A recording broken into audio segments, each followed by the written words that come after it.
investissement, le face-à-face.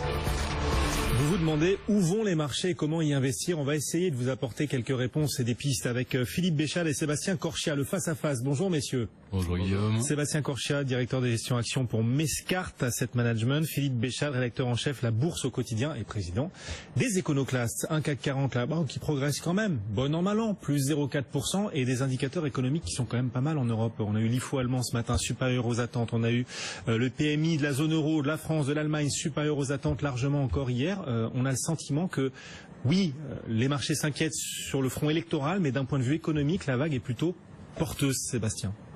Je le dis depuis des semaines, ça s'améliore. Ça s'améliore sur l'économie européenne, ça s'améliore sur l'économie française. On est passé, je le répète tout le temps, mais j'aime bien le répéter, des jeunes pousses aux bourgeons, et on a aujourd'hui une économie européenne printanière. Elle est pas florissante, hein, mais pour le coup, elle est dans la bonne dynamique, elle s'améliore, elle s'auto-entretient, et c'est ça qui est le principal. C'est-à-dire qu'on passe d'un cercle vicieux à un cercle vertueux, avec toutes les limites de l'exercice naturellement, mais dans une bonne dynamique, y compris on le voit maintenant l'emploi, vous venez de le dire, sur l'emploi des cadres, etc. À un plus haut depuis plus de 10 ans. Voilà, c'est une composante retardée, on le sait, l'emploi, mais qui vient confirmer les données généralement avancée de l'économie. Donc tout se met en place avec, ça c'est la vision économique des choses. On sait aussi que la bourse est là pour anticiper l'économie. Donc la bourse avait commencé à l'anticiper par son redressement, elle avait commencé à l'anticiper aussi un peu par ses points bas sur les taux d'intérêt. Parce que si l'économie s'améliore, les salaires vont réaugmenter, etc. Il y a de la marge encore, le chômage il va s'élever. Mais au moins ça permet d'éloigner le spectre déflationniste, de créer le point bas sur les taux et de la remonter. Puis on aura les problèmes inhérents à la croissance beaucoup plus tard. Mais vous voyez que, je dirais, je ne suis pas surpris, si je peux me permettre. Par contre, boursièrement, il y a cet écart. Et là on rentre plus dans le court terme, entre les données économiques, c'est la moyen terme et c'est la tendance, et le court terme et le momentum, ça peut être des rendez-vous électoraux, et puis donc des perturbations, on va les appeler comme ça, soit sur les actions, soit sur les taux. En attendant, ce sont plutôt les optimistes finalement qui avaient raison, Philippe, à travers ces indicateurs européens là qui s'enchaînent, qui vont tous dans le même sens, qui s'améliorent, et des marchés qui ont progressé, c'est vrai, mais qui finalement n'ont peut-être fait qu'anticiper l'évolution économique. Alors, ça fait déjà 6 ans que les marchés sont très loin en avant des améliorations que l'on espère pour justifier une appréciation des cours qui devient stratosphérique. Alors, les optimistes ont raison. Oui, quand on a la Banque centrale avec soi, on a toujours raison si on est optimiste. Alors la croissance est de retour, la croissance s'auto-entretient. Là j'ai une légère divergence. Vous avez failli vous étouffer en écoutant Sébastien. Bah oui, parce qu'en fait c'est une croissance qui est achetée à crédit. Ne l'oublions pas, la BCE injectait 1000 milliards dans l'économie européenne en année pleine. Elle va redescendre à 800 avec la réduction du QE à partir du mois de mars. Enfin, n'oublions pas que la croissance est achetée à crédit et que tant qu'on gonfle la dette et que ça n'inquiète personne, évidemment, on peut aller très longtemps comme ça. Alors maintenant, les optimistes ont raison et un beau concept vient à l'appui de leur optimisme. L'expression commence à circuler de plus en plus dans les salles de marché. La grande réappréciation des actions. Ça a commencé avec Trump, après 8 ans de purgatoire boursier avec Barack Obama, puisque je vous rappelle que les cours n'ont été multipliés que par 3,5 en 8 ans. Autrement dit, le Dow Jones sous Obama n'a gagné que 14 000 points.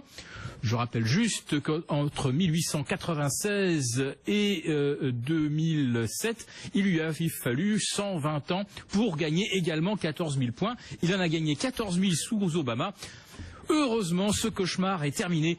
La bourse va enfin se mettre à monter. Donc les optimistes peuvent avoir le sourire. Alors je peux vous dire une chose, c'est que lorsqu'on commence à entendre ce genre de délire, je l'ai entendu en 2000 avec la nouvelle économie, je l'ai entendu en 2007 avec l'immobilier super robuste et les banques américaines qui n'avaient jamais été aussi solides. Quand on commence à entendre ce genre de délire, c'est qu'on n'est quand même pas loin de l'explosion de la bulle. Et après 10 séances de hausse consécutives à Wall Street et même 14 sur le sur le S&P Techno, ce qui est un exploit sans précédent. D'ailleurs, jamais Wall Street n'avait gagné ou battu de record plus de 5 séances d'affilée. On en est à 8 maintenant pour le Dow Jones, on en est à 10 pour le Nasdaq.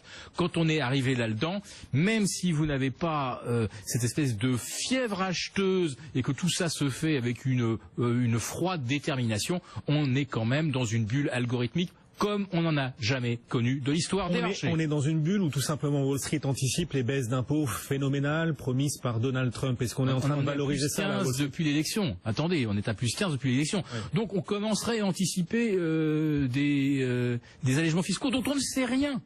Non mais on est dans le délire. Voilà, 20%, il avait parlé de 20% de baisse de l'impôt sur les sociétés par exemple, Donald Trump. Moi, écoutez, j'ai la réputation d'être un gérant prudent, mais un gérant prudent ne veut pas dire un gérant négatif, et un gérant pessimiste. Donc prudent, ça veut dire que quand on est dans de l'excès, baissier notamment, comme on a pu l'être, soit sur les taux, soit les actions, il faut savoir être regarder froidement et se dire non, c'est exagéré et acheter. Il y a un problème sur les États-Unis, tout le monde le sait, un problème de valorisation, c'est évident, et je crois, si là on rentrait un petit peu plus dans le timing, j'aime bien fragmenter les périodes, je pense que le mois de mars va être un mois de prise de bénéfices, notamment parce qu'on achète la rumeur, on vend la nouvelle. Philippe le dit très bien, on a des séances, des dizaines de séances de hausse qui s'accumulent sur une anticipation d'un plan Trump. Quand il va sortir, on aura intérêt à avoir vendu un petit peu avant, parce que tout est dans le prix, c'est évident. Ça, c'est le mois de mars. Moi, je m'attends à un mois de mars, effectivement, où là, c'est un mois sûrement de prise de bénéfices. Qui plus est, un mois dans l'histoire de la bourse depuis 2000, est un mois à haute volatilité, soit la baisse, soit la hausse, mais c'est un mois d'inflexion. Au-delà de ça, je dis que, et je l'ai dit pour la première fois dans notre dernier face-à-face, on va avoir un problème, et un sérieux problème, mais on va l'avoir à la sortie de l'été, plus loin. Quoi, la sortie de l'été? Une fois passées les différentes élections, c'est là que commenceront les problèmes? Oui, c'est là où on commencera à parler de la BCE et de son... en 2018, de sa véritable changement de direction. De son tapering. De son tapering, voire peut-être un peu plus. C'est là que on se posera la question peut-être de la deuxième ou de la troisième hausse des taux aux États-Unis. C'est là qu'on aura des marchés qui seront pas chers, pas très chers, mais excessivement chers. C'est là qu'on aura des taux qui seront très élevés, etc. Bref, c'est là qu'on aura des problèmes et des sérieux problèmes, et je le partage. Mais entre les deux, on va avoir une période que Philippe va détester, à mon avis, mais qui va alimenter son discours, mais qui va être une période un peu d'optimisme BA, qui va être une période de flux, comme annonciatrice de la tempête. Mais on en est là, et moi je regarde l'Europe, je vois que l'Europe, il n'y a pas d'excès, il n'y a pas d'excès sur les valorisations, etc. Il y a quelques réaménagements à faire, notamment parce que, si on parle du CAC 40, qui intéresse les gens qui nous écoutent, eh bien, il a quelques boulets aux chevilles jusqu'aux élections du fait d'une incertitude, on va l'appeler comme ça. Allez, justement, on regarde ce qui se passe en ce moment là. Continuez de dresser les perspectives sur les marchés, vous aider à investir le mieux possible avec Philippe Béchard de la Bourse au quotidien et Sébastien Corchia pour Mescart Asset Management. À l'instant, Sébastien laissait entendre que parmi les grands indices, le CAC 40 là accumule du retard. C'est vrai, accumule du retard en raison peut-être des élections à venir, élections présidentielles. Est-ce qu'une fois ces élections passées, le CAC du coup pourrait avoir un potentiel supérieur, rattraper ce retard qu'il est en ce moment en train d'accumuler, Philippe? Une question de savoir, c'est le retard par rapport à quoi? On en parle beaucoup par rapport au DAX ces derniers jours. Il n'y a pas de retard par rapport au DAX. Il y avait une avance même assez nette du CAC par rapport au DAX au moment de l'élection de Donald Trump. À l'époque, le CAC était à 12 000 en Global Return, donc je compare ce qui est comparable, c'est-à-dire que je compare le DAX à un CAC dividende réinvesti. On avait un CAC... On y est toujours ce matin, 12 110 points là. Exactement, et on a toujours, on n'a plus que 0,5% d'avance sur le DAX, on en avait plus de 2,5 il y a environ un mois, donc effectivement le CAC a été un peu moins performant. Par rapport à l'Eurostoxx, sous-performance, elle est peut-être de l'ordre de 1% sur les 3 derniers mois. Donc véritablement, si on se dit que la perspective des élections crée une incertitude et un trouble, je dois dire que, à part peut-être lundi où on a vu l'obligataire français souffrir un peu en solo par rapport aux autres emprunts en Europe, hier, retour à la normale. Alors on voit effectivement le spread entre le Bund et l'OAT se tendre à 80 points, ce qui est un record absolu. Mais est-ce que cela a eu un impact sur la valorisation du CAC ou du DAX? Quasiment aucune. Et puis hier, je regardais, j'ai dit tiens, ah bah ça y est, l'OAT prend encore un coup, elle se prend encore 3 points de mieux à un 10.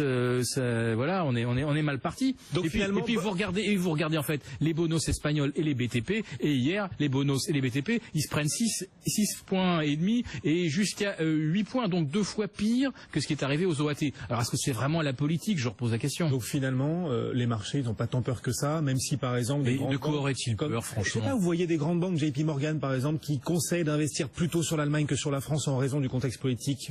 C'est pas les seuls en plus, JP Morgan, donc ça peut éventuellement influencer peut-être ça, c'est le discours aux investisseurs anglo-saxons. C'est le discours facile parce que l'intellect va l'approuver. Mais enfin, dans les actes, qu'est-ce qu'on constate? On constate pas d'arbitrage entre Francfort et Paris. Alors, ce qui est inquiétant concernant les élections françaises, c'est pas l'hypothèque marine qui ne sera jamais élue naturellement, mais c'est le fait que les autres candidats n'ont pas de programme. Alors c'est peut-être tactique, parce que tant qu'on n'a pas de programme, on se fait pas démonter, parce qu'on voit bien que M. Fillon rétropédale sur tout ce qu'il avait présenté. Donc c'est difficile de présenter un programme. Mais le problème, c'est qu'aujourd'hui, quel programme présenter pour soutenir la croissance française entre l'austérité à la Fillon et un M. Macron qui propose ni plus ni moins que de poursuivre ce qui a été fait sous François Hollande, c'est-à-dire en fait appliquer les unes après les autres les directives de Bruxelles. Je dois dire que là, pour les marchés, c'est quand même une grande inconnue. Ouais, une grande inconnue. La capacité des États à se réformer, ça va rester une question entière, pleine et entière, même après cette élection. Oui, mais sur le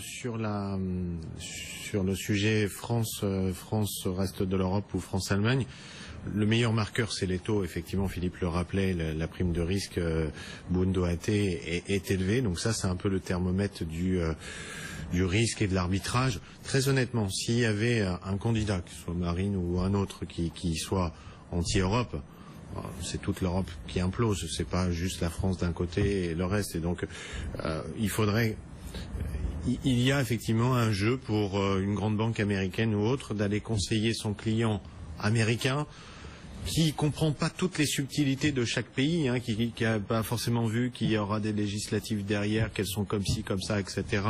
De dire, par prudence, faites un peu d'Allemagne plutôt que de la France. C'est logique. Il y a un autre sujet sur... si on était vraiment inquiet de la zone euro, de manière générale, si les investisseurs étaient inquiets, vous n'auriez pas des marchés européens qui progressent, et puis on se mettrait à mettre tout dans la balance, et je vous rajouterais la Grèce, par exemple, qui est un vrai sujet, ou je vous rajouterais les Pays-Bas, dont les élections sont le 15 mars, plus proche de nous encore. Donc je crois que là, ça crée des jeux d'arbitrage en disant dans un portefeuille, une allocation, c'est ce que fait un professionnel, peut-être un peu plus d'Allemagne, un peu moins de France. Mais dire les marchés s'inquiètent, c'est exagéré en fait. Oui. Ouais. Et on voit en effet que les marchés européens progressent, c'est porté aussi par des indicateurs économiques et des publications.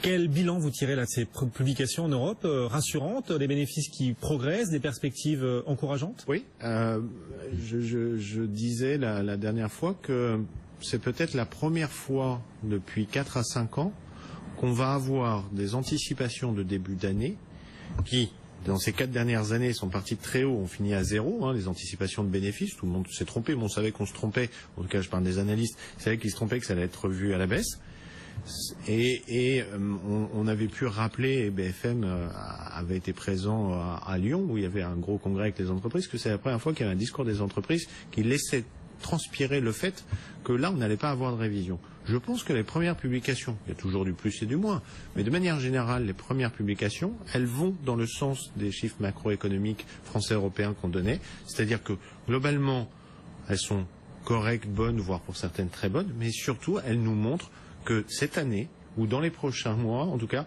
on ne va pas tant que ça réviser. Et ça, c'est une donnée extraordinaire par rapport à avant, c'est la tendance, elle est positive. Et donc, Aïe, aïe, aïe. Ah, vous n'êtes pas d'accord, Philippe? Ah non, mais c'est terrible. Contester. Non, je conteste pas du tout, mais il me fait peur d'un seul coup, Sébastien.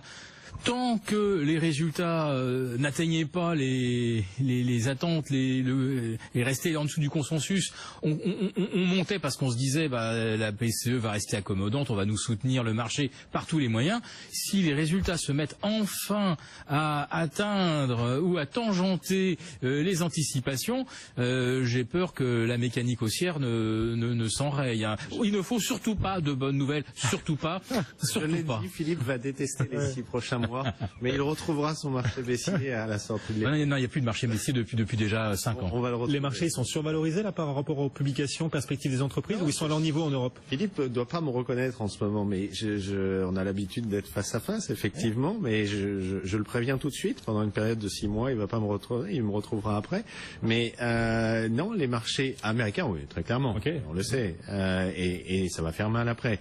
Mais les marchés européens, si on met un peu tout ça dans son contexte, ils sont dans le haut de la fourchette, mais il y a de la place pour qu'on aille chercher notre 5002 et puis peut-être notre 5006 sur le CAC 40. Après, je rejoins Philippe. Et on aura plein de débats où on sera sûrement dans le même sens. Bon.